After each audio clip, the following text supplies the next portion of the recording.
You are watching Psychic Witch Talk, hosted by Christine Rossi and Diana Rachel. Christine Rossi reads at the Mystic Dream in Walnut Creek, California, and Diana Rachel runs Tarot Real Psychic Life Coaching in San Francisco, California.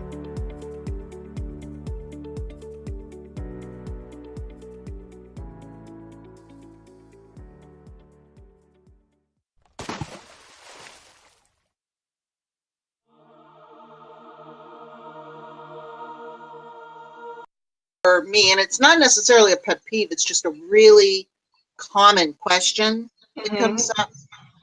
So I wouldn't say it's a pet peeve. When is my soulmate going to cross my path? Or when is that's my a pet peeve. Where's my twin flame? Where's my twin flame? Yeah, the twin flame is something I never really encountered until I moved out to California. Can you tell me a little bit more about what a twin flame is so I understand it better? I can give you my understanding of it. I have a twin flame, so that makes it helpful. And it's not at all what people think it is.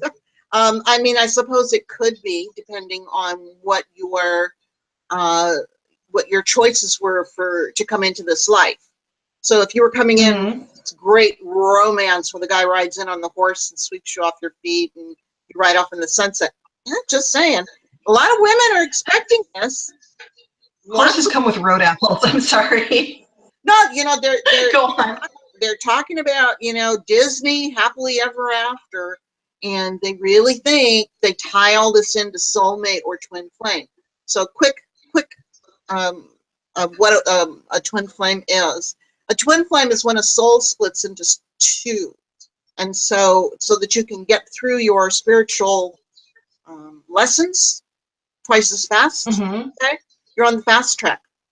And it's not necessarily that just because you're both in the same lifetime that, oh, we've been separated as lovers and we're coming back together. You're never really separated. You're separated into two bodies, but you're not separated. It's like it's a hard thing to explain, but you're not really all that separate. You're separated physically, but you're not separated as the soul itself. So what happens is they'll end up having the same stuff happen, okay, when you're having something happen.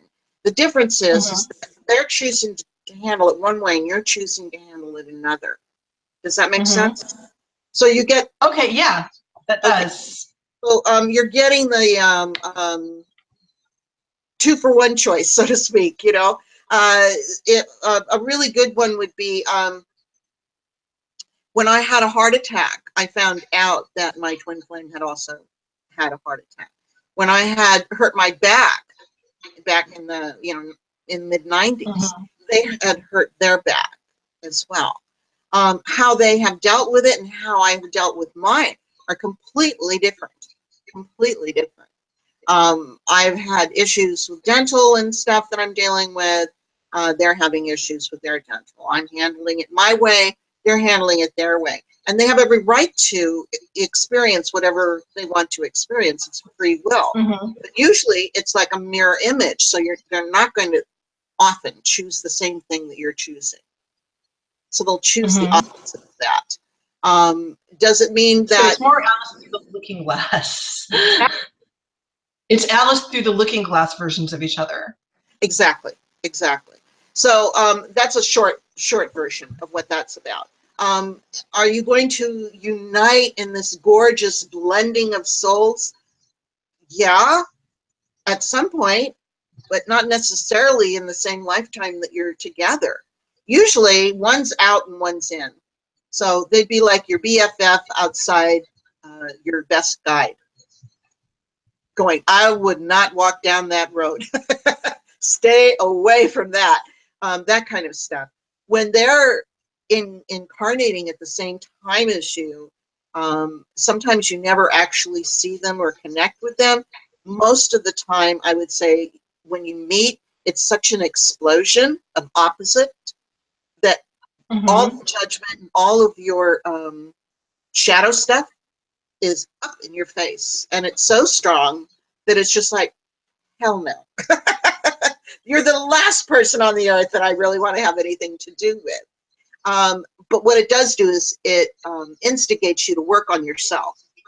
Double heart, clear your energy. I would say that farther down the road spiritually, as you're clearing your energy, you're both naturally drawn back together, because then you can tolerate each other a lot better. So that's a twin flame.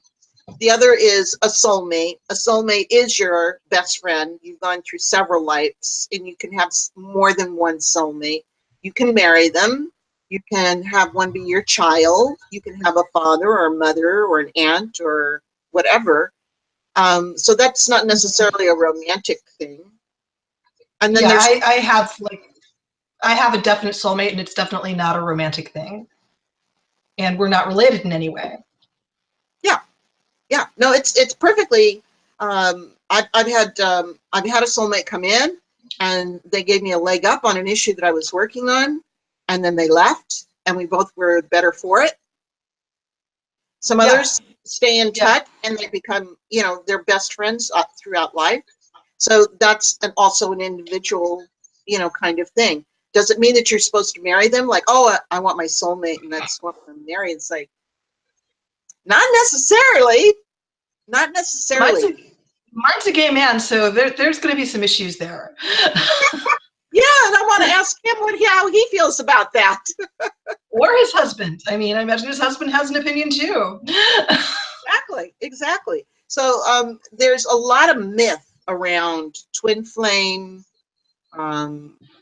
soulmates, and although you don't hear much about it, there's karma mates. And most of the time when people have had a past life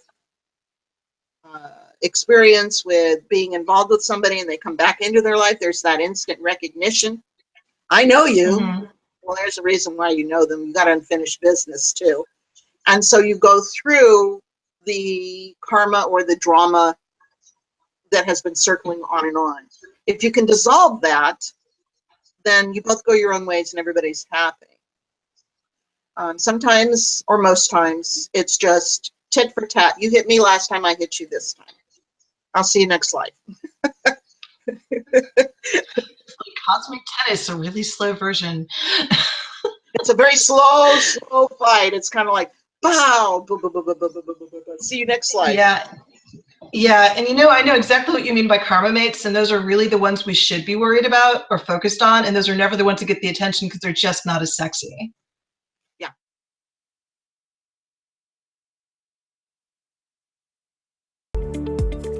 For more ways to connect to Christine or Diana, follow us on Facebook at facebook.com/psychicwitchtalk, or go to psychicwitchtalk.com to join our mailing list and find out about psychic fairs and other events where Diana and Christine will be reading and teaching. Book Christine by calling 925-933-2342 or by logging on to themysticdream.com. She is available every Monday and Wednesday in Walnut Creek, California. Book Diana at Diana Rachel Psychic Life Coaching by going to dianarachel.com.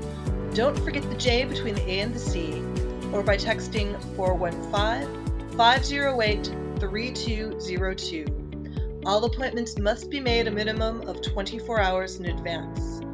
Appointments are available by Skype, phone, and in person for those in the San Francisco Bay Area. Pick up your copy of Diana's book and Diagram Prize nominee, Divorcing a Real Witch for Pagans and the People That Used to Love Them. Available on Amazon today in Kindle and softcover.